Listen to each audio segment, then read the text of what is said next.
Hello students. आज का हमारा जो टॉपिक है वो है संस्कृताइजेशन। इसको हिंदी में कहते हैं संस्कृतिकरण या सांस्कृतिकरण। सांस्कृतिकरण या इंग्लिश में जैसा इसका प्रोनाउंसिएशन निकलेगा संस्कृताइजेशन, ये एक हिंदी वर्ड ही है जिसको इंग्लिश में डायरेक्टली उस फॉर्म में लिख दिया गया है संस्कृताइजेशन को, लेकिन ये वास्तव में एक हिंदी शब्द है। इसको कहते हैं सांस्कृतिकरण। और इसके अगर डेफिनेशन में जाएंगे, the definition of Sanskritization, then we will found that the tradition और पैटर्न अचीव्ड और learn by the lower communities from the upper communities और upper caste।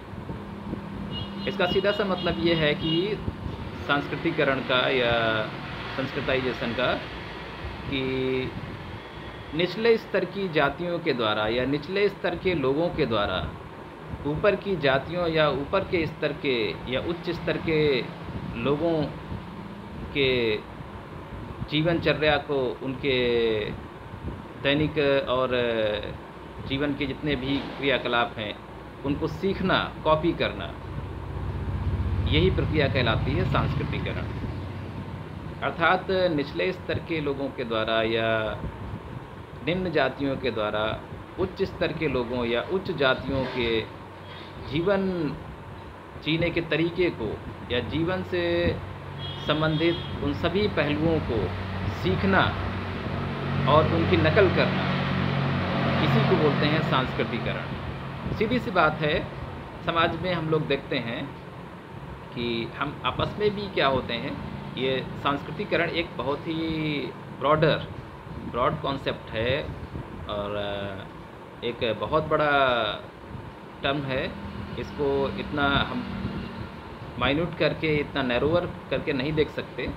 सांस्कृतिकरण जो होता है ये किसी लिमिटेड बाउंड्री लाइन को फॉलो नहीं करता है कि ये कुछ प्रदेशों के बीच में ही सांस्कृतिकरण हो रहा है या एक देश के अंदर ही लोगों का आपस में सांस्कृतिकरण, संस्कृताइजेशन हो रहा है। ऐसा नहीं है। देशों की सीमाओं के बाहर, महाद्वीपों की, मतलब इंटरकॉन्टिनेंटल इफेक्ट भी हो सकता है। आप इसको ब्रॉडर वे में देखेंगे संस्कृताइजेशन को, तो आप इसको ये कह सकते हैं this is an influence, this is an influence that affect the people of one corner of any part of the world from the another corner of the world। विश्व के किसी एक कोने में स्थित लोगों के जीवन पर विश्व के ही किसी दूसरे कोने पर स्थित लोगों के जीवन की कुछ अंशों का या जीवन के कुछ मानकों का असर हो जाए या उससे वो सीख लें, उनकी कॉपी कर लें, नकल कर लें, तो यही प्रक्रिया जो होती है कहलाती है सांस्कृतिकरण। अर्थात समाज में हमेशा ये चलता है कि कुछ उच्च दर्जे के पैटर्न माने जाते हैं, स्टैंडर्ड माने जाते हैं, और वहीं पर कुछ निम्न दर्जे के पैटर्न और स्टैंडर्ड्स माने जाते हैं।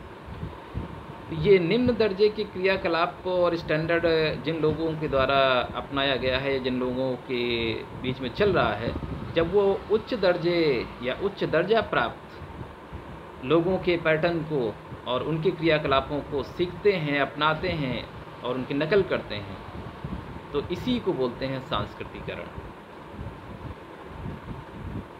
इसको एक तरीके से ये भी कह सकते हैं आप, ये सामाजिकरण का, सोशलाइजेशन का एक पार्ट है। सांस्कृतिकरण सोशलाइजेशन का, सामाजिकरण का ही एक हिस्सा है। इसके तहत क्या होता है, लोग अपने जीवन स्तर को और ज़्यादा आरामदायक, और ज़्यादा सुलभ और ज़्यादा उच्च बनाने की कोशिश करते हैं। तो लोग यहाँ पर अपने लिविंग स्टैंडर्ड को और लाइफ स्टाइल को मॉडर्नाइज करने की, उसको आधुनिक करने की और टॉप मोस्ट लेवल पर पहुंचाने की, या सोसाइटी के, कम्युनिटी के उस लेवल तक ले जाने की कोशिश करते हैं जहाँ पर सबसे ज़्यादा मान सम्मान और क्रेडिट मिलता है। और यही होता है सांस्कृतिकरण। ये एक कंटिन्यूअस पैटर्न है, कंटिन्यूअस सिस्टम है और चेंजमेंट है जो लगातार चलता रहता है। तो सांस्कृतिकरण क्या है? समाज में एक प्रकार का परिवर्तन है जिसमें लोग निम्न स्तर के क्रियाकलापों से उठ करके उच्च स्तर के क्रियाकलापों की तरफ अग्रसर होते हैं, और ये शिक्षा या ये नकल वो किसी ऊंचे दर्जे के समाज से या उच्च वर्ग के लोगों से लेते हैं और उसके अनुसार अपने आप को बदलने के प्रयास करते हैं। तो इसको सांस्कृतिकरण कहते हैं। अब ये इसके कुछ एडवांटेजेस भी हैं, कुछ डिसएडवांटेजेस हैं।